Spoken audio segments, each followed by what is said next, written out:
Hello दोस्तों, स्वागत है आप सबका साइट फॉर सिविल सर्विसेज में। माई सेल्फ डॉक्टर अंजलि, और मैं आपकी आर्ट्स एंड कल्चर की क्लासेस ले रही हूँ, उसी में आगे बढ़ेंगे। तो हमने प्राचीन भारत की संस्कृति पढ़ी थी, उसमें वास्तुकला, मूर्तिकला, चित्रकला सभी का अध्ययन किया था। अब हम मध्यकालीन भारत की चित्रकला और वास्तुकला को देखेंगे, क्योंकि मध्यकालीन भारत में मूर्तिकला का बहुत ही कम रोल है। और जो हम पढ़ने वाले हैं, जो तुर्क शासक थे और मुग़ल शासक थे, उस टाइम पीरियड में तो मूर्तिकला ना के बराबर ही है। तो ठीक है, तो हम वास्तुकला और चित्रकला का अध्ययन करेंगे। तो उसी श्रृंखला में आगे बढ़ते हैं। तो उसमें हमने अभी पिछली जो हमारा पार्ट था, उसमें थोड़ी सी क्लासिफिकेशन देखा था कि मध्यकालीन भारत में चित्रकला किस तरह की थी। उसके अब और उसको ब्रॉड वे में पढ़ते जाएंगे, जिसको इस तरह से दो पार्ट्स में डिवाइड किया गया है। तो बढ़ते हैं, इस क्लास को आगे बढ़ाते हैं। चलिए देखते जाइए और सीखते जाइए। तो दिल्ली सल्तनत काल यानी 1206 से 1526 ईस्वी के दौरान वास्तुकला को दो व्यापक श्रेणियों में वर्गीकृत किया जा सकता है। अब ये जो टाइम दिया है, ये इसलिए दिया है क्योंकि 1206 में यहाँ पर आ गया था गुलाम वंश। ठीक है, क्योंकि कुतुबुद्दीन ऐबक और इल्तुतमिश वगैरह जो है, ये गुलाम वंश में के अंतर्गत आते हैं। और जो ये 1526 का टाइम पीरियड दिया है, यहाँ से आ जाता है बाबर, पानीपत के वॉर के बाद। तो यहाँ पे कौन आ गए फिर? मुग़ल।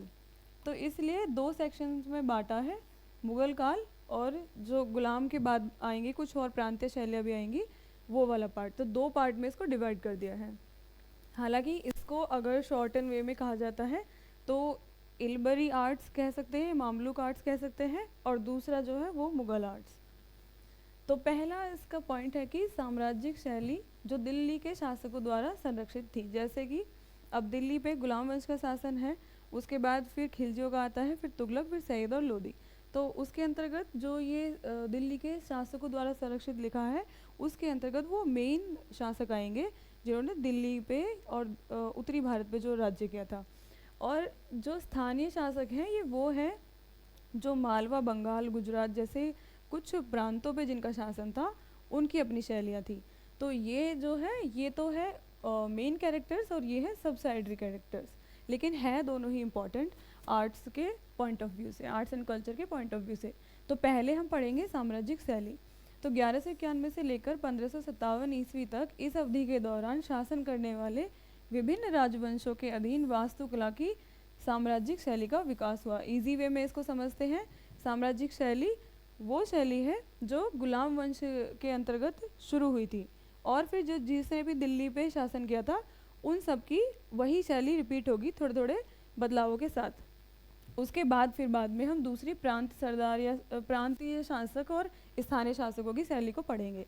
प्रत्येक शासक ने अपनी स्वयं की कुछ रुचियाँ आरोपित की, लेकिन बनावट या शैली मोटे तौर पर एक जैसी बनी रही। अब यहाँ पर ये ध्यान देने की ज़रूरत है कि जो बनावट है और जो शैली है, वो मोटे तौर पर सेम ही रही है, लेकिन कुछ उनकी जो अपनी पर्सनल इंटरेस्ट थे वो उन्होंने इनपुट कर दिए। तो पहला है गुलाम वंश। ठीक है, गुलाम वंश या इलबरी राजवंश। इलबरी इसको इसलिए नाम दिया गया है क्योंकि इनकी जो जाति थी वो इलबरी थी, इसलिए इसको इलबरी वंश भी कहते थे। तो गुलाम वंश या इलबरी वंश 1206 से लेकर 1290 ईस्वी तक सत्ता में रहा। ठीक है, वन बाय वन। उनके शासनकाल के दौरान की वास्तुकला की शैली को वास्तुकला की मामलुक शैली के रूप में जाना जाता है। अब ये मामलुक नाम क्यों मिला इन्हें? मामलुक का बेसिकली अर्थ होता है स्वतंत्र माता पिता की संतान जो है वो दास है, तो उनको मामलुक नाम दिया गया। तो इसको मामलुक वंश भी कहते थे। गुलाम वंश के अंदर जो राजा थे, जिसमें स्पेसिफिकली बलबन का नाम आता है कि वो मामलुक वंश से बिलोंग करते थे, जबकि वो खुद को आफरी सियाज वंश का कहते थे। तो जो इनके द्वारा यूज़ की गई शैली है, इसको क्या कहा गया? मामलुक शैली। अब इस अवधि के दौरान अधिकांश निर्माण तत्कालीन हिंदू संरचनाओं के पुनर्प्रतिरूपण थे। अब ये पुनर्प्रतिरूपण का मतलब है कि जो हिंदू यहाँ पर राजा थे, उनके द्वारा बनाई गई जो इमारतें थी, बिल्डिंग्स थी, कुछ मंदिर थे, कुछ टेम्पल थे, तो उसको थोड़ा सा चेंज करके, उसमें कुछ परिवर्तन करके उन बिल्डिंग्स को फिर अपना नाम दे दिया गया इस टाइम के दौरान, इस समय के अंतर्गत। ठीक है, तो उसको क्या कहा गया? तत्कालीन हिंदू संरचनाओं के पुनर्प्रतिरूपण, ये नाम फिर उस आर्ट्स को दिया गया। उन्होंने कई स्मारकों का निर्माण भी करवाया था। कुतुब मीनार इसका एक प्रमुख उदाहरण है, क्योंकि जो कुतुब मीनार है उसमें पहली बिल्डिंग कुतुबुद्दीन ऐबक ने बनवाई थी, उसके बाद इल्तुतमिश ने उसकी 2 बिल्डिंग्स बनवाई थी और बाकी की जो पूरा कंप्लीट किया था फिरोज शाह तुगलक ने कंप्लीट किया था। तो इस 5 मंजिली संरचना का निर्माण कुतुबुद्दीन ऐबक ने आरंभ करवाया। मतलब ये जब आरंभ करा रहे थे उसके बाद ही इनकी मृत्यु हो जाती है। वह केवल इसका भूतल बनवा पाए थे, ठीक है। तो इसका जो एक बेस तैयार करते हैं वो कुतुबुद्दीन ऐबक ने ही इसका बेस बना दिया था, इसीलिए इसका नाम कुतुबुद्दीन के नाम पे ही इसका नाम पड़ा है कुतुब मीनार। तो इन्होंने जब आरंभ कराया था वह केवल इसका भूतल बनवा पाया था। अगली 3 मंजिलें इल्तुतमिश द्वारा पूरी करवाई गई और 5वीं मंजिल फिरोज शाह तुगलक द्वारा बनवाई गई, ठीक है। याद रखिएगा आप, 5वीं जो मंजिल है मतलब इसको जो लास्ट एक रूप दिया था वो फिरोज शाह तुगलक ने दिया था और अधिकतर जो इसमें इसके अंतर्गत काम हुआ है वो इल्तुतमिश ने कराया है। तो 2.5 दिन का झोपड़ा और जैन मंदिर से परिवर्तित कुव्वतुल इस्लाम मस्जिद आदि इसके उदाहरण है इस शैली के अंतर्गत। कौन कौन से? एक तो है 2.5 दिन का झोपड़ा जो अजमेर में है और दूसरा है जैन मंदिर से परिवर्तित कुव्वतुल इस्लाम मस्जिद। अब ये जो 2.5 दिन का झोपड़ा है इसे आप देख लीजिए, ये अजमेर में है और ये विग्रहराज 4th का संस्कृत स्कूल था, मतलब संस्कृत का विद्यालय था जो अजमेर पे जिनका शासन था। विग्रहराज 4th थे वो और उनका ये संस्कृत का स्कूल था जिसका आउटर फेस जो है संस्कृत स्कूल, इसका आउटर फेस थोड़ा सा चेंज करा के ये 7 इस तरह के द्वार बनाकर एंट्री पे, और ये आप ये याद रखिएगा कि मुग़ल नहीं है वो जिन्होंने सफ़ेद संगमर का इस्तेमाल शुरू किया था, उनसे पहले लोधी भी कर चुके थे और मामलुक शैली में भी सफ़ेद संगमरमर का इस्तेमाल किया जा चुका है। ये सफ़ेद संगमरमर से बना है जो इसका एंट्री का गेट है। हालांकि ये जो PDF है ये ब्लैक एंड वाइट है लेकिन ये सफ़ेद संगमरमर से निर्मित है और ये 7 एक तरह से द्वार हैं। कितने हैं? 7। तो ये इसकी भव्यता है इसके। और ये 2.5 दिन का झोपड़ा इसे क्यों कहा जाता है? क्योंकि इसे केवल 2.5 दिन में पूरा किया गया था।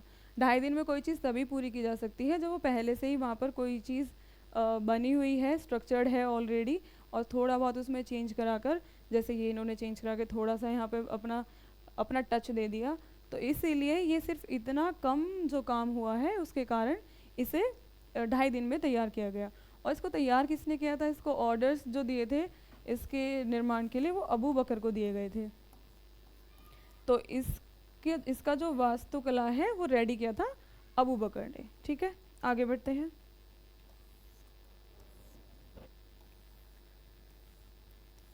अब आते हैं खिलजी वंश की तरफ।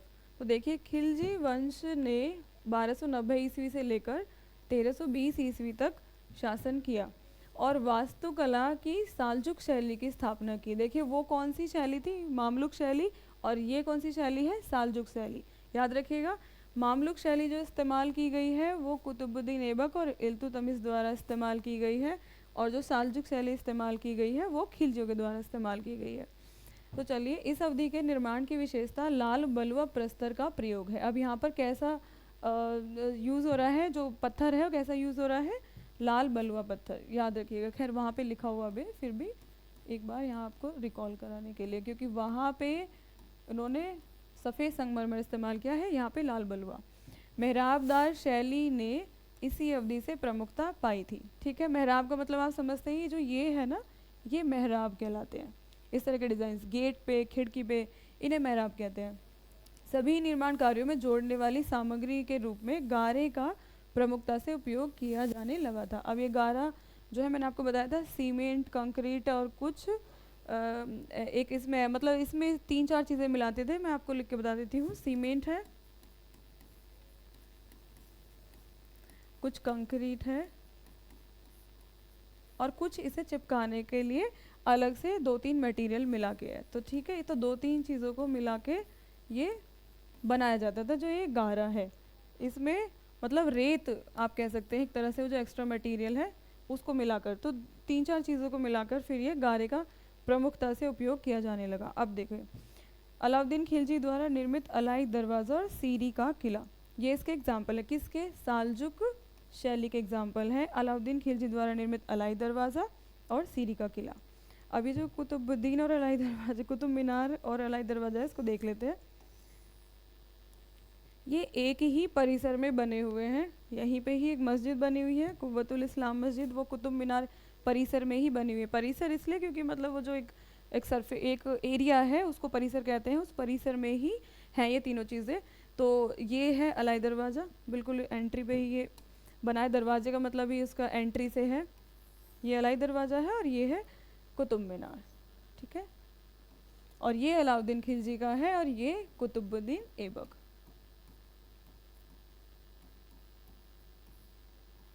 कुतुबुद्दीन ऐबक, जिसको इल्तुतमिश और फिरोज शाह तुगलक ने बाद में कंप्लीट करवाया है। और ये है अलाउद्दीन खिलजी।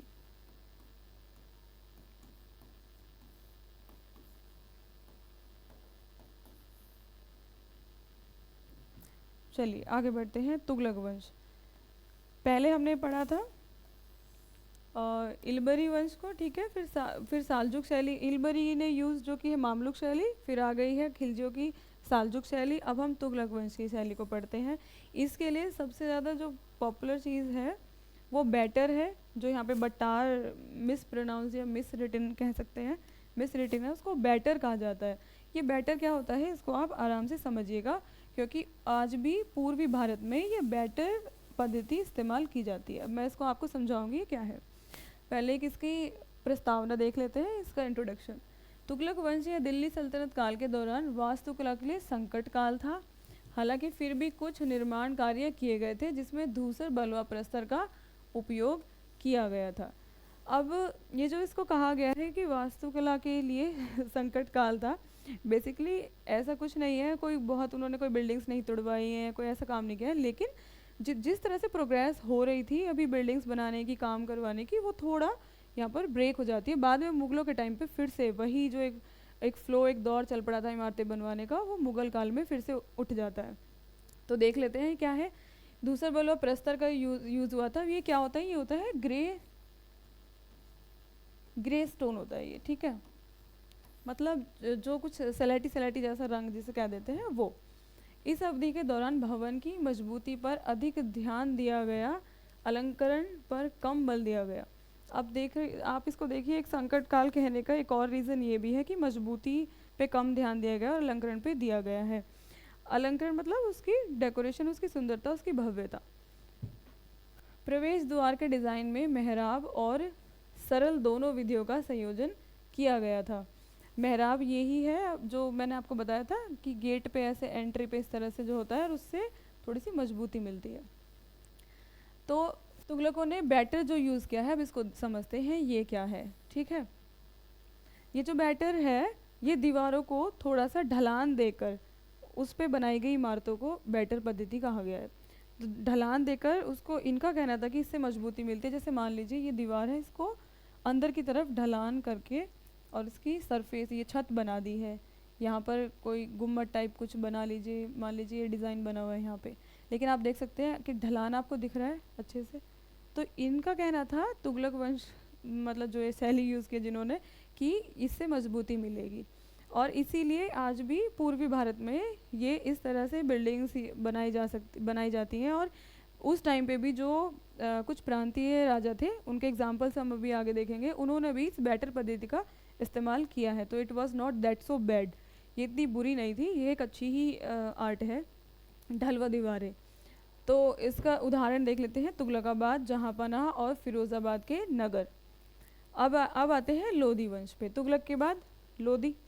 तो लोधी वंश के अंतर्गत वास्तुकला में पश्चगामी प्रवृत्ति जारी रही। इस अवधि के दौरान केवल मकबरों का निर्माण आरंभ किया गया। हालांकि इस अवधि की वास्तुकला की एक महत्वपूर्ण विशेषता दोहरे गुंबदों का प्रचलन थी। अब यहाँ पे ध्यान देने की ज़रूरत ये है कि जो दोहरा गुंबद है वो केवल वो मुगलों ने ही यूज़ नहीं किया है, वो लोधी काल में इस्तेमाल हो चुका है दोहरा गुंबद। और वो किस लिए होता है?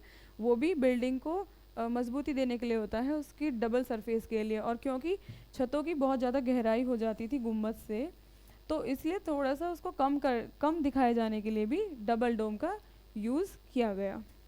और ये जो यहाँ पे कहा गया है कि पश्चगामी प्रवृत्ति जारी रही, इसका कहने का अर्थ है कि थोड़ा सा जो वेस्ट से ये कुछ फॉर्म ली गई थी, लिंटन शैली ली गई थी, थोड़ा सा मेहराब जो है मेहराब को लिंटन शैली से उठाया गया मानते हैं एक तरह से, तो इसी को यूज़ किया गया है, ये उसकी बात कर रहे हैं यहाँ पे।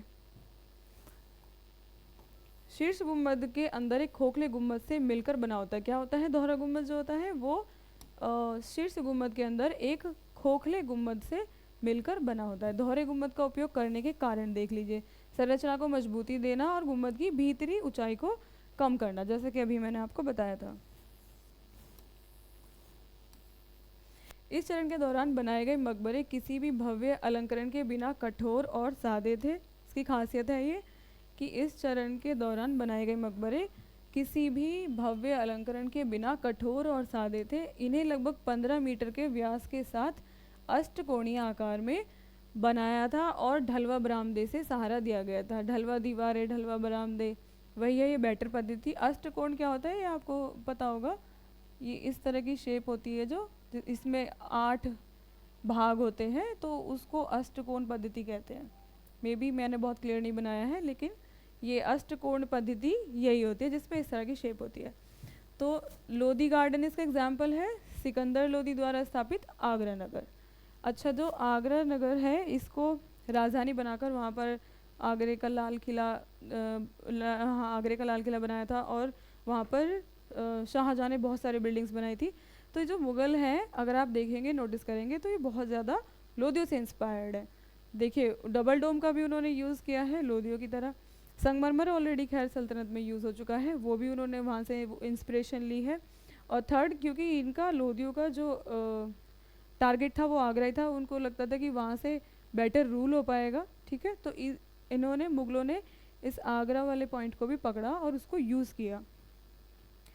वास्तुकला की प्रांतीय शैलियाँ, अब देखते हैं प्रांतीय शैली। इस अवधि के दौरान इंडो इस्लामी शैली ने स्थानीय स्थापत्य शैलियों को भी प्रभावित करना आरंभ कर दिया था।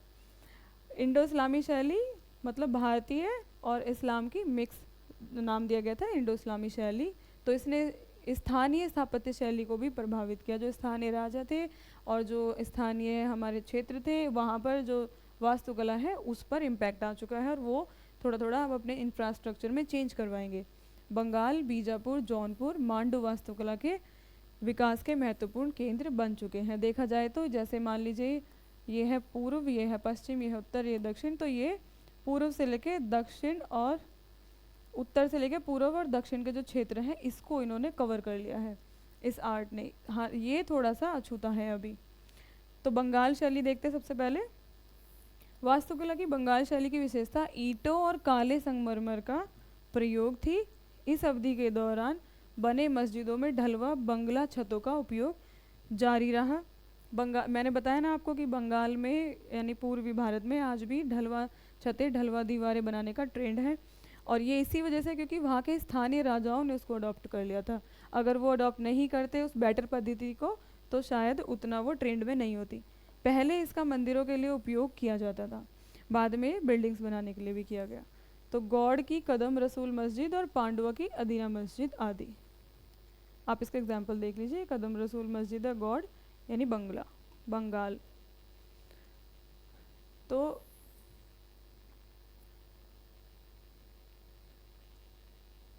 ढलवा दीवारें इसमें तो बहुत नहीं प्रतीत हो रही है कि ये ढली हुई है, लेकिन इसका इंफ्रास्ट्रक्चर इसी तरह बना हुआ है कि दीवारें यहाँ से थोड़ा ब्रॉड हैं, दीवारें यहाँ से थोड़ी ब्रॉड हैं।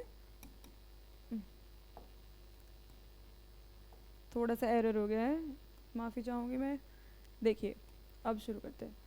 तो जो दीवारें हैं वो यहाँ से ब्रॉड बनाई जाती है, जिसे बैटर पद्धति कहते हैं। यहाँ से ब्रॉड बना के इसको थोड़ा अंदर की तरफ संकुचित कर दिया जाता है ऐसे, ठीक। और ये पिलर्स खैर पूरा नहीं है, ये मीनार जो है शॉर्ट में ऊपर बनाई गई केवल डिज़ाइन के लिए।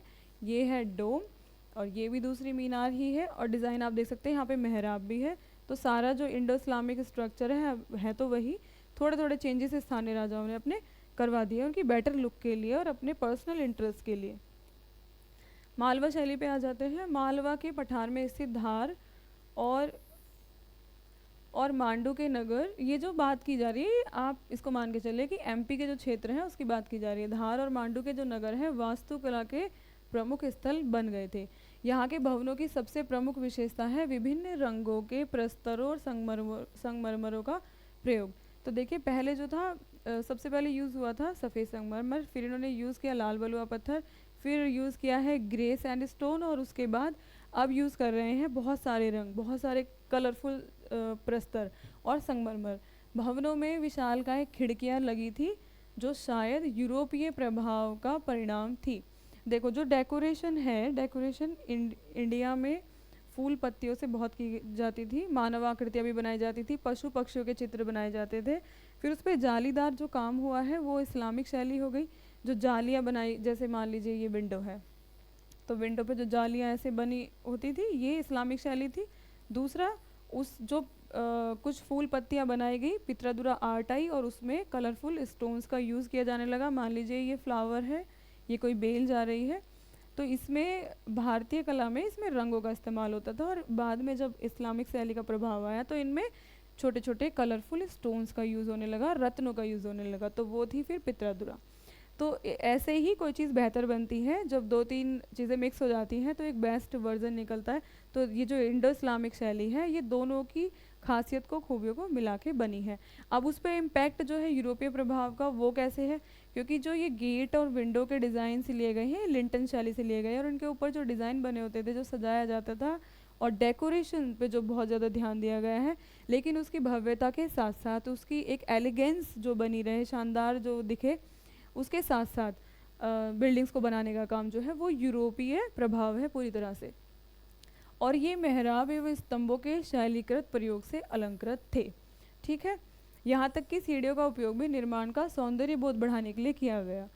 समझ रहे हैं आप, मतलब जो सीढ़ियाँ भी हैं वो भी सौंदर्य बोध के लिए ही हैं। तो जो डेकोरेशन पे बहुत ध्यान दिया गया है, हर किसी का अपना तरीका है। जो यूरोपीय शैली है, ये बिल्डिंग्स को इस तरह से बनाते थे, उसका जो स्ट्रक्चर एकदम एकदम लिमिटेड, उसकी दीवारें और उसकी छत सब बराबर होना चाहिए, और जो उसकी लुक है, आउटर जो लुक है वो बहुत सुंदर होनी चाहिए, और जो इनर लुक है उसके लिए काम किया था इस्लामिक और हिंदू शैली ने। तो तीनों का एक तरह से मिक्स पैटर्न यहाँ पर बन गया है इस टाइम पे मध्यकालीन भारत में। देखिए आगे बढ़ते हैं। हालांकि वास्तुकला की इस शैली में मीनारों का उपयोग नहीं किया गया था। वास्तुकला की पठान शैली के रूप में भी ज्ञात मालवा शैली निम्नलिखित विशेषताओं के चलते इस अवधि की पर्यावरण अनुकूलन के सर्वश्रेष्ठ नमूनों में से एक है। बहुत डिफिकल्ट लैंग्वेज कभी कभी यूज़ कर देते हैं। तो देखिए जो मालवा शैली है उसमें मीनारों का इस्तेमाल नहीं हुआ है, ये आप याद रखिएगा, मीनारों का उपयोग नहीं किया गया है। दूसरा, इसे वास्तुकला की पठान शैली के रूप में भी जाना जाता है। तो किस शैली को वास्तुकला की पठान शैली के रूप में जाना जाता है? मालवा शैली को। क्लियर। अब इसकी कुछ कैरेक्टरिस्टिक्स देख लेते हैं। विशालकाय खिड़कियों का उपयोग भवन और कक्षों को भली भांति हवादार बनाता है। ठीक है, इस जो मैं अब आगे आपको दिखाऊंगी, मांडू का भवन या मांडू का किला जो है उसको बहुत ही, वो अपने हवादार होने की वजह से ही पॉपुलर है। और वो क्यों है हवादार? क्योंकि मालवा शैली में विशालकाय खिड़कियों का इस्तेमाल हुआ है। मंडप थोड़े धनुष आकार होते थे, यह विशेषता उन्हें हवादार बनाती थी और गर्मियों में भी ये भवन ठंडे बने रहते थे। परिसर में जल भंडारण हेतु बावली के रूप में ज्ञात कृत्रिम जलाशयों का निर्माण करवाया गया था, जो मुगलों ने भी यूज़ किया है बाद में। बावली का मतलब है वो छोटा पॉन्ड जो किसी इमारत के सामने बनाया जाता था, वो उसके ठंडा रहने के लिए और डेकोरेशन के लिए भी वो बहुत अच्छा ही लगता है। तो जलाशयों का निर्माण डेकोरेशन और उसको ठंडा रखने दोनों के लिए इस्तेमाल किए गए। स्थानीय स्तर पर उपलब्ध सामग्री का उपयोग किया गया था।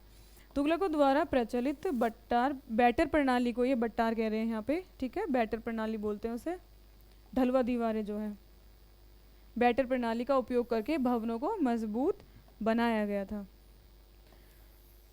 रानी रूपमती का मंडप और जहाज महल और अशरफी महल आदि। अभी जो रानी रूपमती हैं, आपने इनकी कहानी अगर नहीं सुनी होगी तो थोड़ा सा मैं बता देती हूँ। ये मांडू में ही बना हुआ है इनका रानी रूपमती का महल, मंडप या महल या भवन एक बात है। तो जो रानी रूपमती है, ये बाज बहादुर की बीवी थी, मालवा के थे वो बाज बहादुर, और उनकी वाइफ थी ये रूपमती। इसके पीछे भी बहुत सारी कहानियाँ हैं कि उनको म्यूज़िक बहुत पसंद था और एक दिन रूपमती कुछ गाते हुए निकल रही थी, बाज बहादुर ने उसको सुना तो उन्होंने फिर उनको प्रपोज़ कर दिया, शादी का प्रस्ताव रखा, शादी हो गई। तो इनके पीछे कहानियाँ बहुत तरह से इनको नरेट किया जा सकता है, शॉर्ट में समझते हैं। तो जो बाज बहादुर है उनकी बीवी है रूपमती। रूपमती पे अटैक करने का अकबर का उस तरह से पर्पस नहीं था। वो मालवा को जीतना चाहते थे क्योंकि काफ़ी समृद्ध था। लेकिन जो अकबर की धाई माँ थी महामनगा, महामनगा के बेटे हैं आदम खान। आदम खान को बहुत ज़्यादा खराब चरित्र का हमने हमेशा पढ़ा है इतिहास में। और पढ़ा क्या, वो थे ही कुछ उस तरह के, नहीं तो वैसे ही नहीं कोई इतिहासकार उनके बारे में ऐसी अवधारणाएं बनाता।